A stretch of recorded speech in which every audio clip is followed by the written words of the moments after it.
인사하겠습니다. 반갑습니다. 예, 반갑습니다. 이제 좀 있으면 따뜻한 봄이 얼마 안 남았습니다. 산에 가니까 새순이 돋는 것 같더라고요, 나무.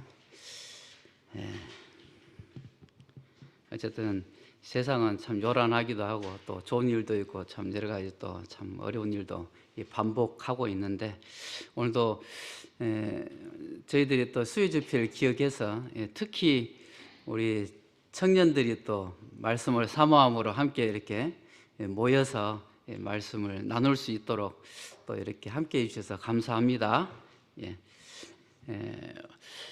그 유명한 그 스피치 강사들은 뭐 1시간 강의하면은 강사료가 좀 상당히 많겠죠.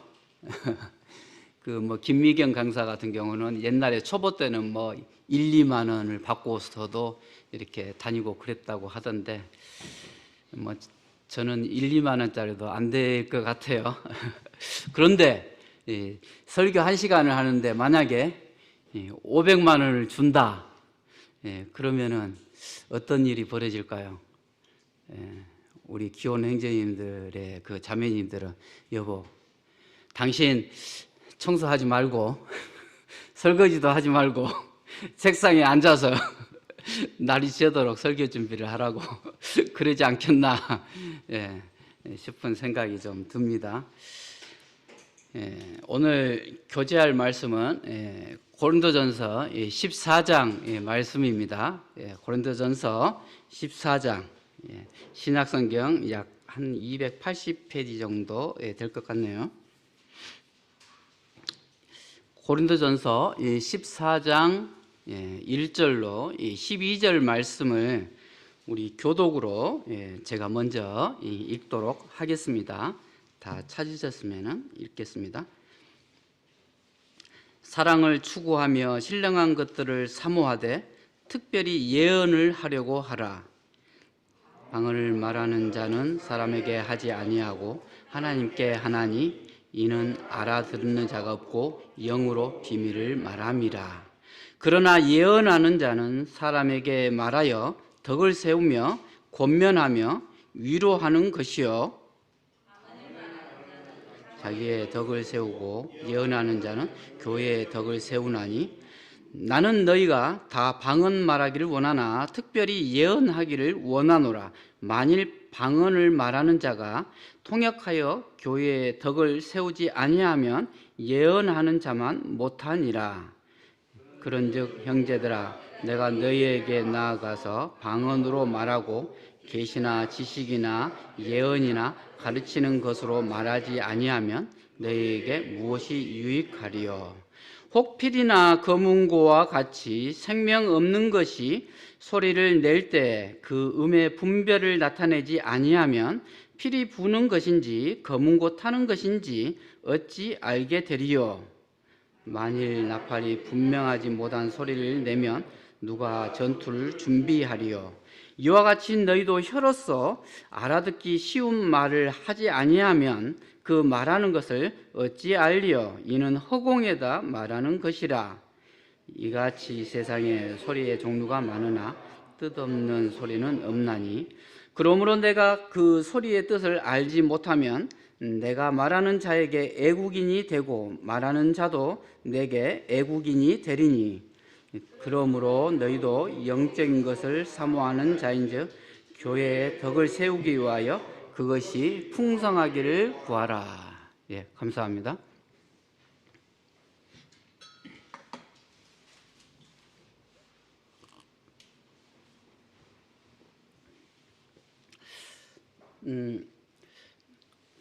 오늘 말씀의 주제는 강단 말씀의 풍성함을 위하여, 강단 말씀의 풍성함을 위하여라는 주제로 교제하겠습니다.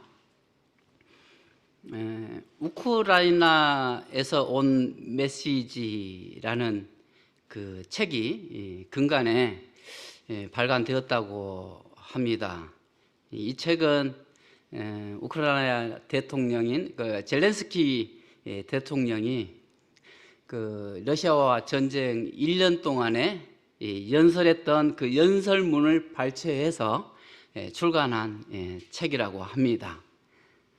그 신문에서 이 책을 소개하면서 헤드라인에 이렇게 적었더라고요. 젤렌스키 연설은 푸틴의 총보다 강하다. 여러분은 이 헤드라인에 대해서 어떤 느낌이 듭니까? 저는 이 헤드라인을 보고 강단의 그 말씀 사역에 대해서 참 소중함을 다시 한번 생각하게 되었고, 또한 깊은 도전이 되는 그러한 헤드라인이었습니다.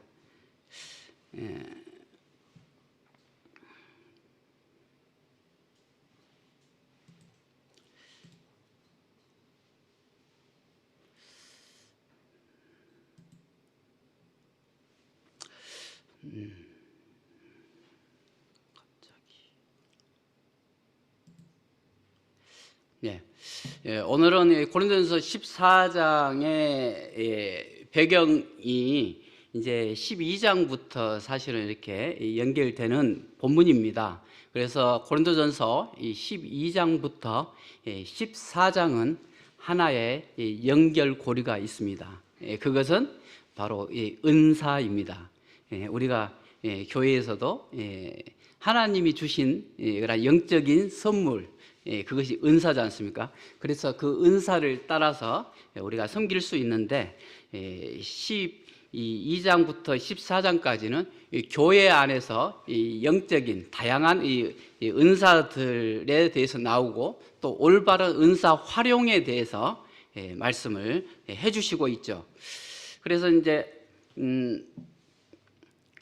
당시에 고린도 교회의 이 성도들이 은사의 그러한 잘못된 이해와 또 활용으로 인해서 교회를 세우고 성도를 유익하게 하기보다는 성도들 간에 그런 어떤 방언을 한다 해가지고 어떤 우월감을 가진다든지 그런 또 은사에 대한 차별, 그리고 또 서로의 시기함, 또 무시하거나 이제 그러한 것들로 인해서 교회가 어지러운 그런 상황이었던 것 같습니다.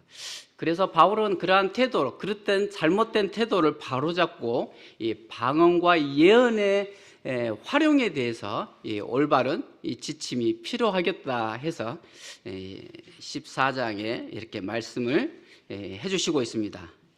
12장은 이제 다양한 은사에 대해서 말씀이 나오고 있죠. 그리고 13장은 은사 사용을 함에 있어서 최고의 그 동기는 바로 사랑이다. 사랑 안에서 은사가 활용이 돼야 된다. 그리고 14장은 이제 은사 활용을 어떻게 할 것인가, 이제 그런 말씀이 나오죠. 14장에서 이 본문에서 이 예언과 이 방언을 비교하면서 이제 사도 바울 형제님은 이 예언하기를 사모하라고 말씀하고 있습니다. 예언이 무슨 뜻일까요? 대략 그렇죠. 우리 청년들은 알 듯 모를 듯 하나님의 선지자가 이 하나님으로부터 직접 계시를 받은 그 진리를 사람들에게 전해주시는 그런 말씀이 되는 거죠. 그래서 이 현 시대에 있어서 이러한 하나님으로부터 직접 받는 직통 계시는 있을까요, 없을까요? 특별한 케이스 빼고는 거의 없다고 봐야죠. 왜냐하면은 하나님의 이 계시된 말씀, 곧 성경이 완성이 되었기 때문에 우리는 하나님이 계시한 그 말씀인 이 성경을 통해서 하나님의 뜻을 알 수가 있는 것이기 때문이죠. 그러므로 이 14장에서 이 예언은 계시된 말씀을 올바르게 해석하고 또 적용해서 현 시대의 청중들에게 정말 적용할 수 있도록 또 가르치는 그 말씀의 은사라고 주님은 저희들에게 알려주고 있습니다. 본문은 이제 방언과 비교해서 예언의 은사 활용을 말하고 있지 않습니까? 그래서 방언이 잠깐 나와 이제 쭉 본문에 나오기 때문에 방언에 대해서 간단히 언급을 하면은 아시겠지만은 초대교회 시대에 초자연적인 성령의 역사로 인해서 이제 사도들이 제자들이 각각 다른 나라 언어로 애국어로 이렇게 말을 하게 되죠. 이것이 방언의 시초지 않습니까? 이러한 방언은 이제 사도 시대에 한시적으로 나타나서 사도들의 그 사도권이나 또 그 말씀의 능력을 확증해주는 하나의 수단이 되었던 것이죠. 그래서 이러한 이 방언은 사도 시대 이후에는 이제 사라졌다고 보고 있습니다. 현 시대에 있어서 우리 순복음교회 같은 오순절주의자들, 은사주의자들이 이러한 이 방언을 잘못 해석함으로 인해서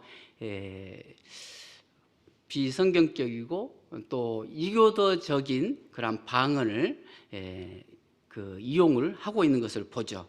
그래서 저도 예전에 순복음교회 고등학교 때 다녔었어요. 이렇게 박수 치면서 빠른 템포로 찬양을 하면서 그래 하다 보면은 이 혀가 굉장히 말리면서 갑자기 방언이 터져 나오는 그런 케이스가 있죠. 저도 방언 하려다가 말았습니다. 오늘은 이제 그 방언보다 우월한 은사인 참 예언의 은사를 통해서 교제하기를 원합니다. 방언은 사실 그 뜻이 아무것도 다른 사람이나 자기 스스로도 알 수가 없는 그러한 주문으로 그렇게 되어지는 것이죠.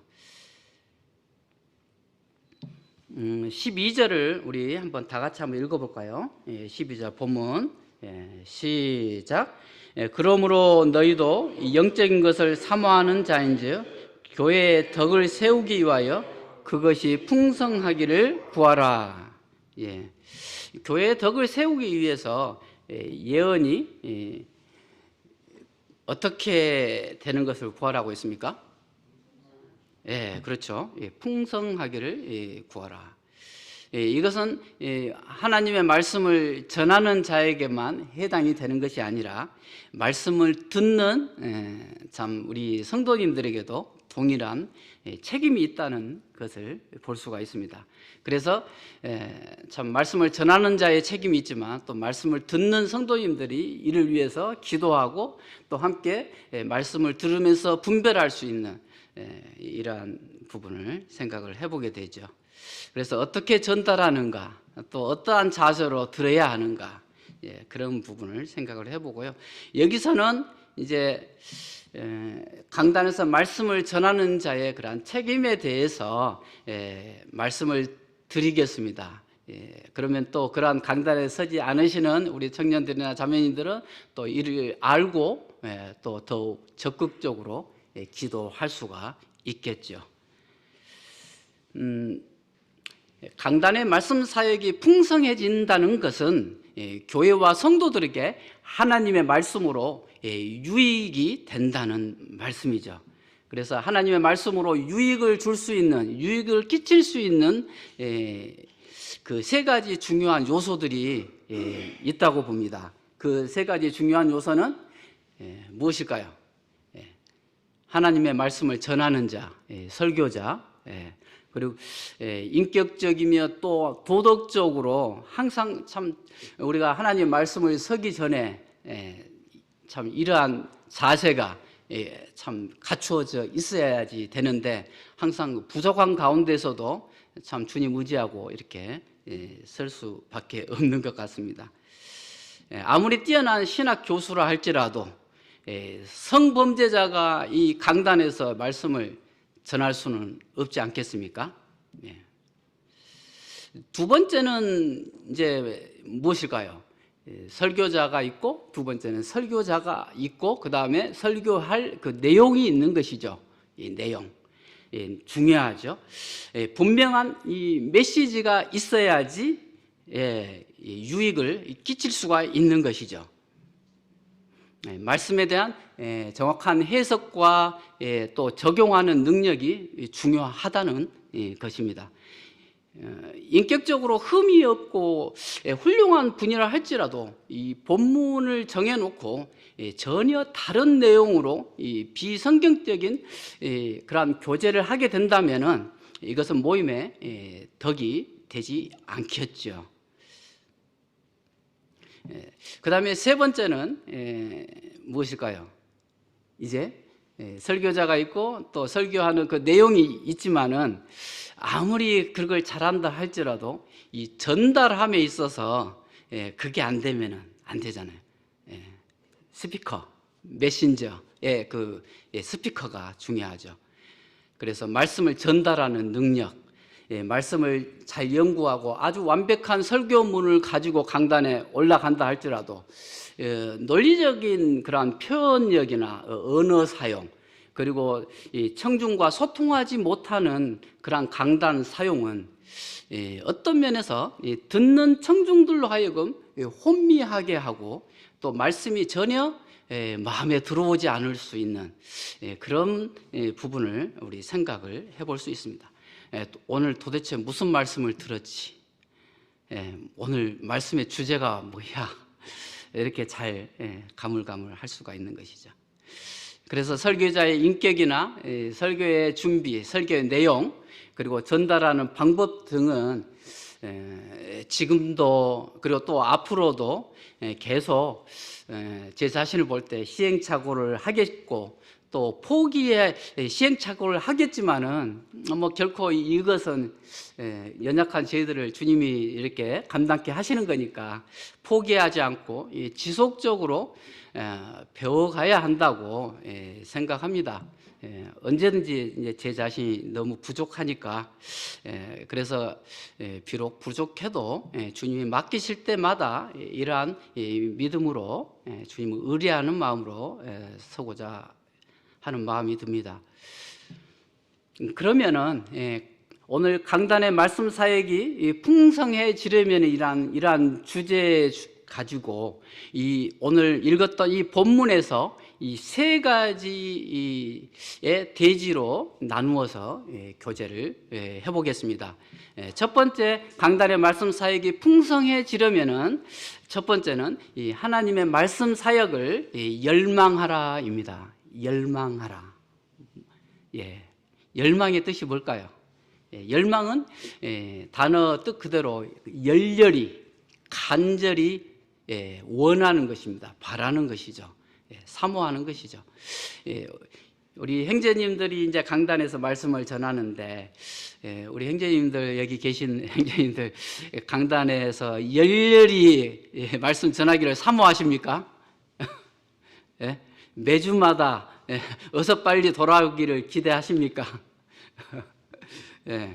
대답 안 해도 그 속마음은 보입니다. 그 엄청나게 뭐 쥐어 짜봐야 나올 것이 없는 제 자신을 보면서 이렇게 부담만 막 엄청나게 가지고 있습니까?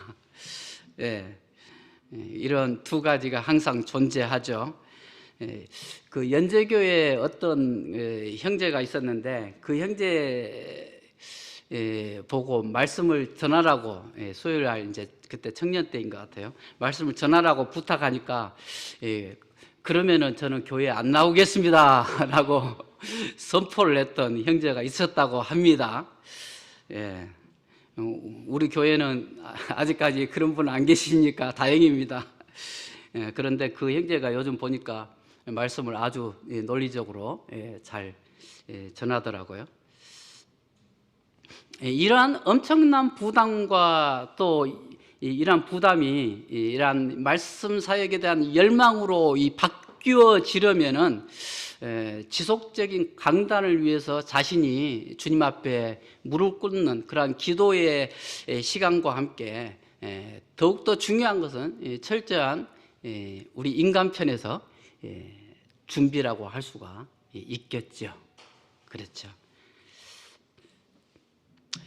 그래서 본문 연구와 또 묵상, 그리고 또 설교문을 잘 작성해 가지고 끊임없이 제가 여기 오기 전에도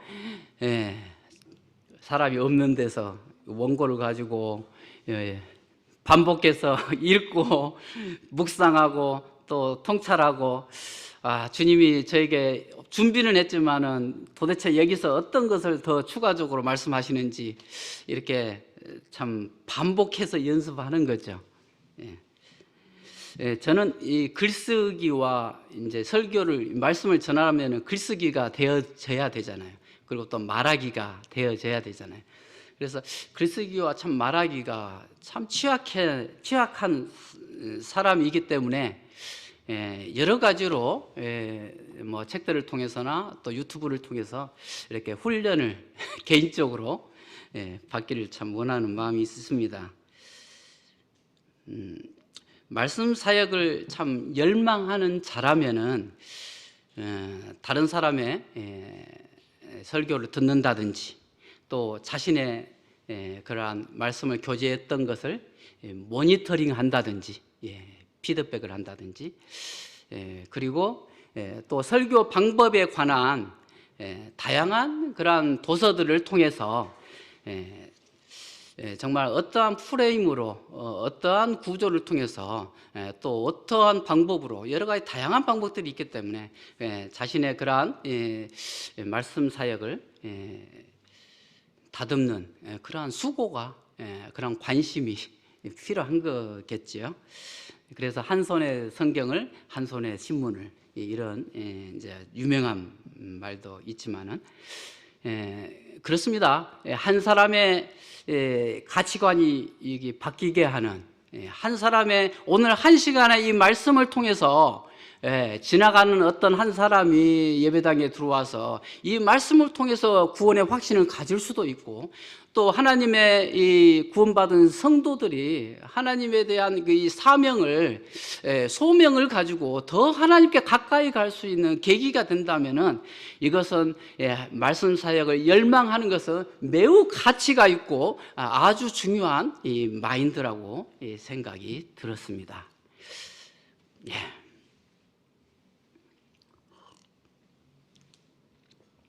그러면 또 강단의 말씀 사역이 풍성해지려면은 하나님의 말씀 사역을 열망할 뿐만 아니라 두 번째로 이 본문 말씀에 집중하라입니다. 본문 말씀에 집중하라. 이것은 어떻게 준비할 것인가 그런 부분을 두고 말하는 것이죠. 본문 말씀에 집중한다는 것은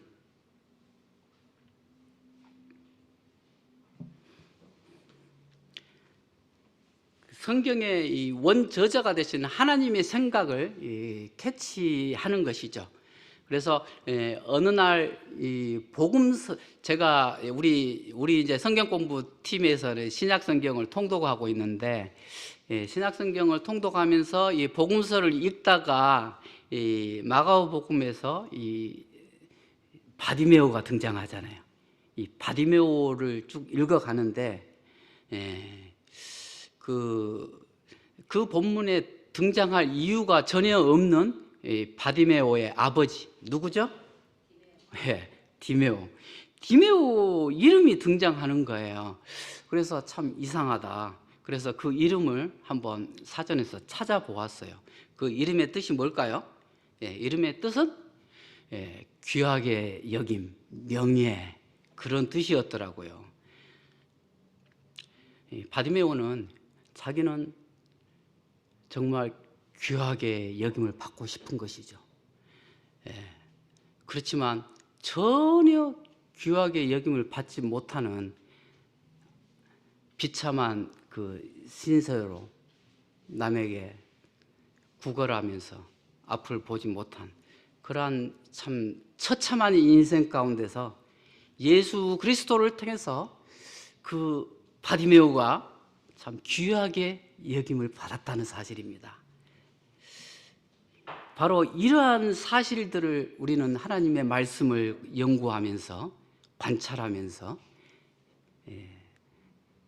그 그 말씀에 집중할 수가 있는 것이고, 그 말씀을 추론해 가면서 그 말씀에 집중할 수가 있는 것이죠. 그래서 우리는 본문 말씀에 이 집중함으로 인해서 얻을 수 있는 것이 세 가지가 있는데요. 그것이 무엇일까요? 우리 3절 한번 우리 다 같이 한번 읽어볼까요? 자, 3절입니다. 시작. 그러나 예언하는 자는 사람에게 말하여 덕을 세우며 권면하며 위로하는 것이요. 무엇입니까? 세 가지가? 덕을 세우고 권면하며 또 위로하는 것을 말할 수 있죠. 말씀을 강단에서 전하는 목적이 바로 이 3절 말씀처럼 교회를 세우고 성도들을 권면하면서 또 위로가 되는 그런 강단의 사역을 바로 그게 목적이 된다는 것입니다. 우리는 왜 강단에서 말씀을 전합니까? 힘들고 또 여러 가지 불편하고 정말 우리의 삶이 또 주어져 있는데 왜 우리 강단에서 말씀을, 은사도 부족하고 전달력도 부족하고 또 말씀의 연구도 부족하고 참 이러한 부분들도 많이 있는데 우리는 왜 강단에서 말씀을 전해야 합니까? 무엇 때문에 그렇게 합니까?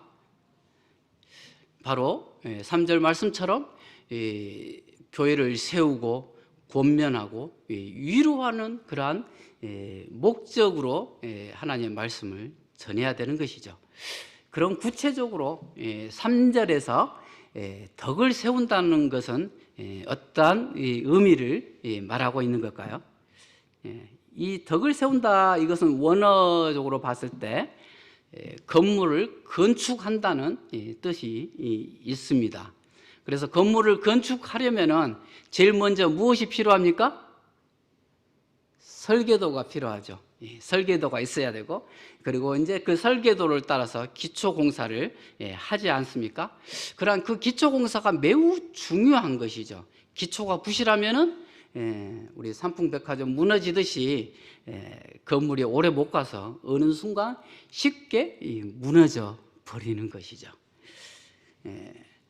교회의 건축의 영적인 기초는 무엇일까요? 바로 이 교회를 세우는 것, 하나님의 말씀의 그 가르침이라고 생각합니다. 디모데후서의 모든 성경은 하나님의 감동으로 된 것으로 교훈과 책망과 바르게 함과 의로 교육하기에 어떻게 해요? 유익하다고 했지 않습니까? 그렇게 바울은 디모데에게 하나님의 말씀의 그 가르침을 강조하는 것을 우리는 볼 수가 있습니다. 성도들이 올바른 교리 가운데서 건전한 신앙을 가지는 데 있어서 강단의 가르침은 매우 중요하다는 사실이죠.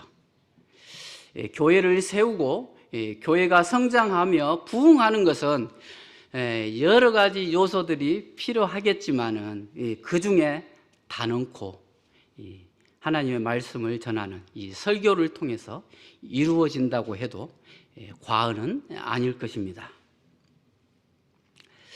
초대교회에서도 초대교회 성도들이 사도들의 가르침을 받아서 교회를 세웠지 않았습니까? 지난 주일날 저희가 오랜만에 주일학교 그 교사 회의를 했어요. 저는 뭐 그렇게 크게 하는 것도 없지만은 교사들을 위해서 기도해주고 또 함께해주는 참 그런 마음으로 했는데 교사 중에 누가 형제님 좀 배우고 싶어요. 교사로서 아무것도 배우지 않고 이렇게 하기보다는 그 말 듣고 제가 참 이런 부분에 좀 못했구나 그런 생각이 들어서 반성도 하면서 감사하는 마음이 들었습니다. 예전에 연제교회에 있을 때는 그러한 교사 교육을 위해서 많이 참 시간을 할애해서 하고는 했습니다. 그래서 교사들이 어떤 기능적인 그런 부분보다도 더 중요한 것은 그러한 마인드죠. 하나님의 그 사역에 있어서 소명을 가지고 또 어떠한 마음으로 어떠한 자세로 봉사하고 헌신해야 될지 중요하지 않습니까? 우리 이제 소그룹 성경 공부를 하면은 우리 이제 연세 많으신 임미자 모친이 계시는데 항상 하시는 말씀이 있더라고요. 뭐라고 말씀 한번 해보시라 하면은 이 연제교회에서는 이렇게 공부하지 않고 뭐 놀면서 지냈는데 여기 오니까 하나님 말씀을 기초부터 쉽게 이렇게 배울 수가 있어서 너무 좋다고 참 그런 말씀을 하시더라고요. 교회를 세우는 데 있어서 바로 이러한 이 강단의 사역뿐만 아니라 소그룹을 통해서도 여러 기관 사역을 통해서도 참 이루어진다고 봅니다. 우리는 왜 또 강단에서 하나님의 말씀을 전합니까? 교회를 세울 뿐만 아니라 또 두 번째로 이 성도들을 권면해야 될 그런 필요가 있는 것이죠. 권면이란 뜻이 무엇일까요? 권면. 어느 성경에서는 이 권면에 대해서 징계의 어떤 가벼운 처음 수순이다 그렇게 생각이 드는 영향이 많아서 그런지 좀 안 좋은 쪽으로 생각을 했는데 권면이라는 뜻을 한번 사전에 이렇게 쭉 찾아보면은 좋은 뜻입니다. 더 애쓰고 더 헌신하고 더 격려해서 힘을 북돋아 주고 또 동기, 모티브를 부여해 주고 성원해 주는, 응원해 주는 것을 말하는 것이죠. 그래서 이 권면이라는 단어에서 파생된 그 명사가 뭐냐면 무엇이겠습니까? 바로 이 성령이라는 단어죠. 보호자 되시고 격려자 되시고 돕는 자 되시는 바로 이 성령과 유사한 의미를 가진 단어가 바로 권면이라는 것입니다. 놀랍지 않습니까? 바로 이 권면은 요즘 전기차가 이제 많이 타는 것 같은데 전기차 충전하듯이 잘 달려가는 자에게 지치지 않고 더 잘할 수 있도록 힘과 용기를 충전해 주는 것을 말하죠. 우리는 가끔 열심히 가다 보면은 인간인지라 뭐가 빠집니까? 힘이 빠지죠. 강철이 아니잖아요. 힘이 빠집니다. 그래서 우리는 서로에게 이러한 권면의 칭찬과 응원이 참 필요한 것 같아요. 특히나 하나님의 말씀을 전하는 이러한 설교자는 하나님의 말씀으로 권면을 해서 정말 힘을 주고 용기를 북돋아줘서 지금 하고 있는 이러한 사역을 잘 감당해서 끝까지 완주할 수 있도록 하나님의 말씀을 전하는 이 메시지가 그러한 역할을 해야 된다는 것을 생각을 해보게 됩니다. 지난번 주일에 지난번이 아니고 지지난번인가요? 우리 황영재님 말씀을 하신 가운데 거룩한 짐을 지라는 이제 그러한 이 교훈을 그때 저희 아들 평강이가 이제 왔었는데 말씀을 듣고 이제 울산에 제가 태워다 주면서 같이 가면서 자기 자신이 그동안 이런 거룩한 짐을 져야 되는데 여러 가지 부담이 돼서 참 그렇지 못했다는 이야기를 들었어요.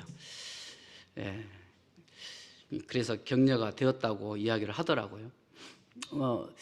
저희 부부도 이 청년 때부터 이 주일학교 이제 일을 사역을 쭉 해오면서 여러 가지로 참 이렇게 힘들 때도 있고 또 그만하고 싶을 때도 있고 그랬거든요. 또 지금은 이제 뭐 그렇게 많은 나이는 아니어도 우리 청년들과 이렇게 소통하는데 좀 어려움이 있을 것 같아서 좀 그만하고 싶은데 어쨌든 하고 있습니다.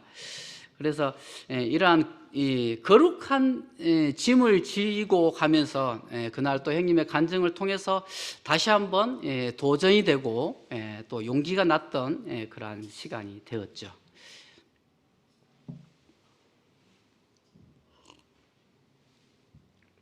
히브리서 12장 1절 말씀 기억하십니까? 네. 이름으로 우리에게 구름같이 둘러싼 허다한 뭐가 있습니까? 증인들이 있다 했어요. 그 증인들은 바로 히브리서 11장에 나오는 믿음의 선배들인 거죠.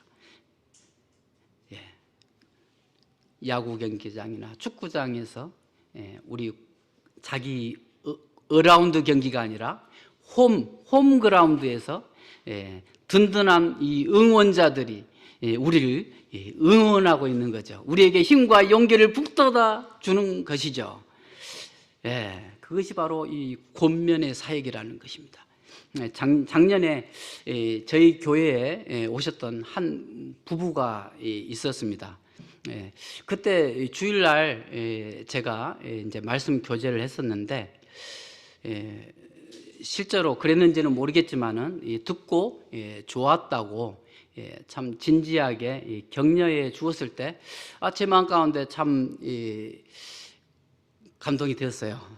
좀 힘들었거든요. 그 당시 말씀 준비하는 게 좀 힘들었고 여러 가지로 좀 그랬었는데 힘들었고 그랬었는데 참 격려가 되었습니다.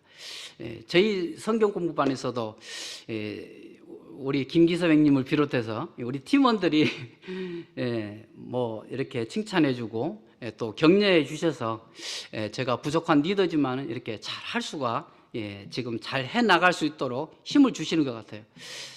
바로 이러한 참 우리가 서로 이렇게 권면함으로 인해서 서로를 세울 수가 있는 것이죠. 그러한 주어진 사역들을 잘 감당해 갈 수가 있는 것이죠. 강단의 말씀 사역을 통해서도 교회를 세우고 또한 성도들을 권면할 뿐만 아니라 또한 어떻게 할 수가 있습니까? 위로할 수가 있는 것입니다. 이 위로는 무엇입니까? 권면하고 비슷하죠? 그런데 권면하고 약간 다른 뜻을 가지고 있습니다. 위로라는 것은 바로 위에 있는 성도가 아니라 이 아래에 있는 그런 사람, 삶의 늪 속에 빠져 있는, 그리고 시련 가운데 낙심해 있는, 참 침체 가운데 있는 그러한 성도에게 바로 위로 일어나도록 힘을 보태어 주는 것을 말하는 것입니다. 바로 위로는 위를 바라보게 하는 것이죠. 위를 바라보게 하는 것. 지난주에 수요일날 우리 공연 형제가 이제 간증을 했는데 그 간증을 들으면서 참 형제가 그 당시에 많이 초조하고 또 두렵기도 했고 힘든 상황 속에 있었겠구나. 물론 참 주님이 도우시는 힘으로 이렇게 잘 감당했지만은 그러면서 참 그런 상황 속에 있는 우리 주변에 여러 성도들이 있겠구나 그런 생각을 참 가집니다. 끝이 보이지 않는 그런 질병과 투쟁하면서 낙심 가운데 있는 성도들이 있다는 것이죠. 재정적인 참 압박이나 또 취업이나 결혼 등의 그런 문제로 인해서 심한 염려와 근심 속에서 방황하는 그러한 성도들도 있다는 것이죠. 왜 설교해야 됩니까? 바로 이러한 자들을 하나님의 말씀을 전하는 이 설교자는 바로 하나님의 말씀으로 위로해야 할 이 사명이 있다는 것이죠. 이사야 40장 1절에서도 하나님은 이사야 선지자를 통해서 이스라엘을 위로하는 장면을 보죠. 너희는 위로하라. 내 백성을 위로하라 라고 말입니다. 우리는 이제 코로나의 강을 거의 건너가는 것 같습니다. 경제적인 무너짐을 경험하면서 또 심적인 참 우울감이 많이 드리워진 그러한 현실 속에서 우리는 참 살 수밖에 없는 것 같습니다. 그래서 이제 저는 지난번에 시편 116편을 통해서 내 영혼을 건지소서라는 주제로 우리 모두 하나님의 위로가 이러한 현실 속에서 그 위로가 차고 넘치는 그러한 저희들이 되기를 간절히 원하는 마음으로 교제를 했었던 기억이 납니다. 이와 같이 설교자는 바로 기도 가운데 성령님의 그 음성에 귀를 기울여야 되는 것이죠. 모임에 꼭 필요한 말씀으로 가르치면서 교훈하고 권면하고 또한 위로하는 그런 강단의 사역이 되어야 함을 생각을 해봅니다.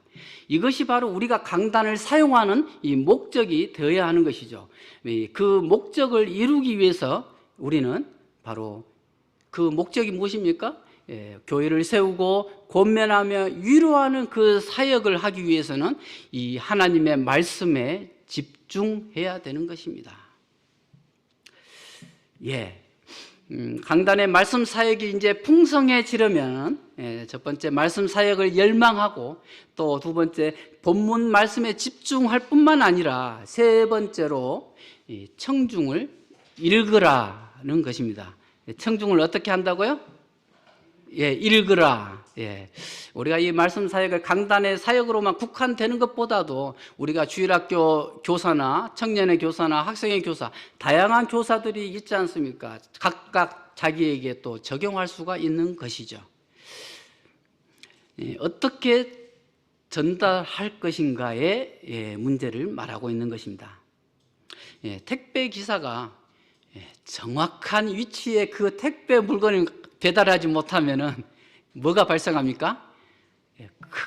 배달 사고로 클레임이 발생이 되지요. 설교자가 이 청중을 읽지를 못한다 하면은 구절 말씀과 같이 허공에다가 그냥 말하는 것밖에 되지 않는 것입니다. 바로 이 구절 말씀처럼 알아듣기 쉬운 말을 해야지 내용이 전달이 되는데 매우 어려운 말을 하게 되면은 이게 소통이 될 수가 없는 것이죠. 청중을 읽는다는 것은 바로 청중의 필요를 알고 청중과 소통하는 것입니다. 주일날 이 전체 말씀 시간에 이제 구도자들이 갑자기 이렇게 많이 왔어요. 자신은 자기 메신저는 성도 관련 말씀을 준비를 했는데 말입니다. 그래서 메신저로서 부담이 될 거 아닙니까? 그럴 때 성령께서 마음에 부담을 주신 대로 또 그 성도 말씀 가운데서도 복음의 말씀이 증거가 될 수가 있는 것이죠. 제가 CTI에 있으면서 수요 집회는 이제 인근의 지역계를 이렇게 돌면서 설교 훈련을 이제 받는 케이스가 있었습니다. 그래서 이제 제 차례가 되어서 그 당시 경기도 오산교회에 가서 누가복음 5장 1절 이하의 말씀으로 베드로를 부르시는 그런 그 본문으로 하나님이 쓰시는 사람에 대한 주제를 가지고 교제를 했었습니다. 근데 이제 그때 같이 타고 갔던 이제 돌아오는 길에 우리 대구 성서의 그 누구죠? 대구 성서의 그 장로 행전이 갑자기 생각이 안 나는데 그 행님이 이제 그런 말씀하시는 거예요. 이 청중에 대해서 뭐가 맞지 않느냐. 그래서 가만히 생각해 보니까 그런 거예요. 오산교회 성도들은 믿음의 노장들이 거의 대부분인데 역전의 노장들의 앞에서 참 하나님이 쓰시는 사람에 대해서 이렇게 교제한 것에 대해서 좀 다시 한번 생각을 하면서 청중을 바르게 읽지를 못하면은 이 공감과 소통이 되지 않기 때문에 말씀이 들리지 않을 수가 있다는 것이죠. 고전적인 그러한 설교의 방식에 있어서는 어떠한 하나님의 말씀을 이렇게 선포하는 개념이지만은 이 현대 설교에 있어서는 바로 이 선포보다는 선포와 함께 또 하나님의 말씀을 가지고 청중을 설득해 가는 그런 과정, 그게 접근하는 그런 과정이 바로 그것이 들리는 설교가 된다고 생각합니다.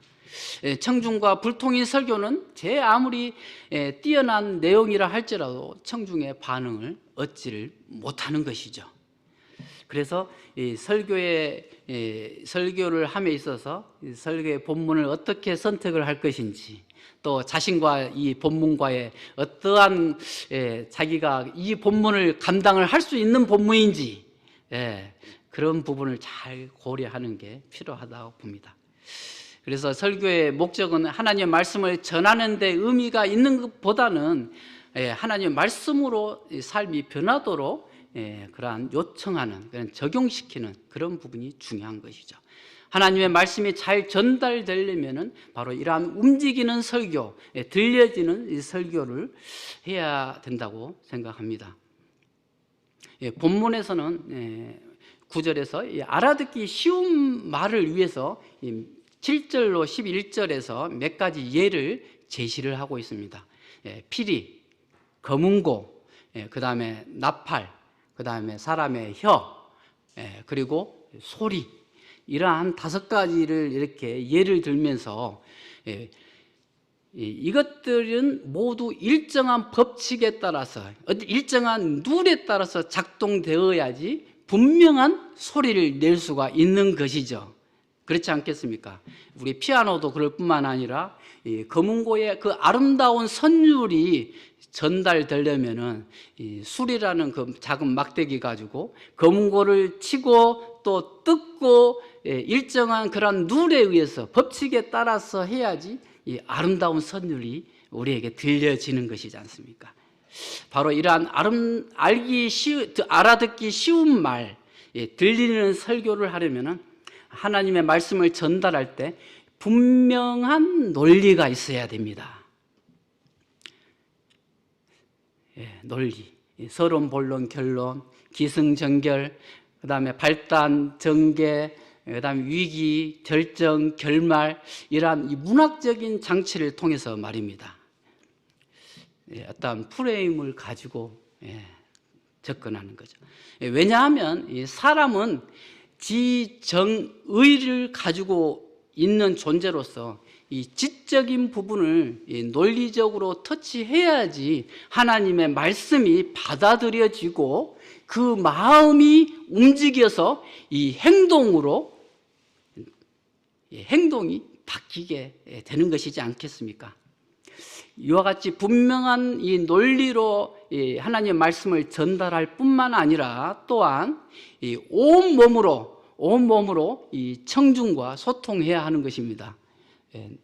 나무 목석처럼 차렷하고 눈도 깜빡이지도 않고 저 하늘만 쳐다보면서 말하는 게 소통이 아닌 것이죠. 이 메신저는 바로 청중들과 소통을 해서 하나님의 말씀이 이렇게 서로 통해 가야 되는 것입니다. 청중과 그런 면에서 아이 콘택이 상당히 중요합니다. 말씀을 전하는 자와 눈을 통해서 말이죠. 우리 황영재 님이 말씀을 전하실 때는 아이 콘택을 매우 잘 하시는데 저와 눈을 많이 맞추거든요. 얼굴 표정도 거울 보고 이렇게 훈련해야 되는 거죠. 웃지 않고 환한 표정을 가지고 무뚝뚝한 표정을 가지고 1시간 내내 그렇게 한다면은 소통이 좀 어렵겠죠. 청중과 이렇게 쉬운 단어를 사용하면서 또 말의 속도나 또 이 말의 고저나 그리고 효과적인 질문을 통해서 이러한 소통하는, 그래서 중심 주제에 관한 좋은 질문들을 개발을 해서 하나님의 말씀을 전개해 갈 수도 있는 그런 부분을 생각을 할 수가 있습니다. 오늘 교제한 이 강단 말씀 사역이 풍성해지려면 이러한 이 내용을 아무리 잘 알고 있다 해도 역시나 말씀 전하는 것은 너무나 힘들고 참 어려운 일인 것 같습니다. 그렇지만 부산에서 서울까지 가는 방법적인 부분에 있어서 지름길이 있다면은 굳이 뺑 돌아서 갈 필요가 있겠습니까? 그래서 우리가 그 지름길을 찾아서 우리가 서로 도움이 되고 또 이 강단 사역을 위해서 풍성해지기를 위해 기도해야 되지 않겠습니까? 마지막으로 미국 시카고의 윌로우 크릭 교회에서 목회하시는 빌 하이벨스 목사님이 제시한 당신의 설교를 성장시키라라는 이 6가지 방법을 소개하고 마치도록 하겠습니다. 첫 번째는 위대한 설교와 강연을 청취하라입니다. 위대한 설교와 강연을 청취하라. 뛰어난 설교의 그 프레임이 있을 거 아닙니까? 그 프레임을 숙지할 수 있으면 얼마나 좋겠습니까? 그래서 글쓰기와 말하기 등을 우리는 얼마든지 배우는 게 필요하다고 봅니다. 두 번째로는 긴급성이라는 이 역동성을 이해하라. 긴급성. 자신이 준비한 설교 주제가 가장 긴급한 주제라는 것을 인식하는 것이죠. 그렇기 때문에 정말 이것을 위해서 우선순위를 두고 할 수 있다는 것입니다. 세 번째로는 선명하게 전하려고 애쓰라는 것입니다. 분명하게 전하라. 정말 무엇을 알기를 원하는가, 또 이 말씀을 통해서 어떻게 행동이 변해지기를 원하는가, 단순한 그런 말씀. 네 번째로 땀 흘리는 수고를 하라. 하나님의 이 설교 준비에 있어서 몇 시간 준비를 합니까? 최소한 20시간 이상을 투자하라는 그러한 많은 설교자들의 그러한 권고가 있더라고요. 저도 최대한 참 그렇게 노력하고 있습니다만은, 다섯 번째로는 설교를 평가하라. 이건 매우 중요한 것이죠. 그래서 하나의 설교 점검표를 활용을 해서 가족이나 자기 자신 스스로가 이 설교했던 것을 모니터링하는 거 매우 중요합니다. 저희 CTI에서도 예전에 자주 했었던 방법이죠. 그 다음에 여섯 번째로 그리스도와 함께 연합의 삶을 살라. 이것이 가장 중요하지 않겠습니까? 하나님께, 주님께 날 계속적으로 기도하고 또 기대하고 신뢰하고 감사하는 삶, 그것이 우리의 삶 가운데서 필요하다는 생각이 듭니다. 오늘 우리의 강단이 풍성해지려면 첫째, 하나님 말씀을 열망하고, 또한 둘째, 참 본문에 집중하고, 셋째, 청중을 읽어라. 이러한 주제를 가지고 강단 사역에서 중요한 것은 말씀의 여러 횟수보다도 바로 말씀의 질이지 않겠습니까? 이 질을 위해서 기도가 필요하다 봅니다. 준비한 말씀에 자기 자신이 먼저 감동이 되어 가지고 그 감동이 자연스럽게 우리 성도님들에게 흘러나가는 이러한 강단이 되기를 원합니다. 우리 12절 말씀 다 같이 읽고 기도하고 마치겠습니다. 12절 말씀 한번 읽겠습니다. 시작. 그러므로 너희도 영적인 것을 사모하는 자인즉 교회의 덕을 세우기 위하여 그것이 풍성하기를 구하라. 감사합니다. 기도하겠습니다. 하나님의 그 말씀에 대한 큰 부담 가운데서 참 오늘 또 저희들에게 권면과 위로의 말씀을 통해서 저희들에게 더욱 권면해 주시고 격려해 주심에 참 감사를 드립니다. 하나님의 말씀으로 금정교회가 참 교리적으로 건전하고 성숙한 모임이 되어서 복음의 사역을 잘 감당할 수 있도록 주님 축복해 주시기를 원합니다. 강단 사역을 통해서 성도들이 유익함을 얻게 하시고 이로 큰 담력을 얻어서 하나님이 쓰시는 귀한 이러한 사역이 될 수 있도록 인도해 주시기를 원합니다. 지속적으로 배우게 하시고 한 손에는 성경을 한 손에는 신문을 가지고 하나님이 쓰시는 이런 사역이 참 금정교회에 지속적으로 되어질 수 있도록 주님 인도해 주시기를 원합니다. 예수님의 이름으로 기도드렸습니다. 아멘. 감사합니다.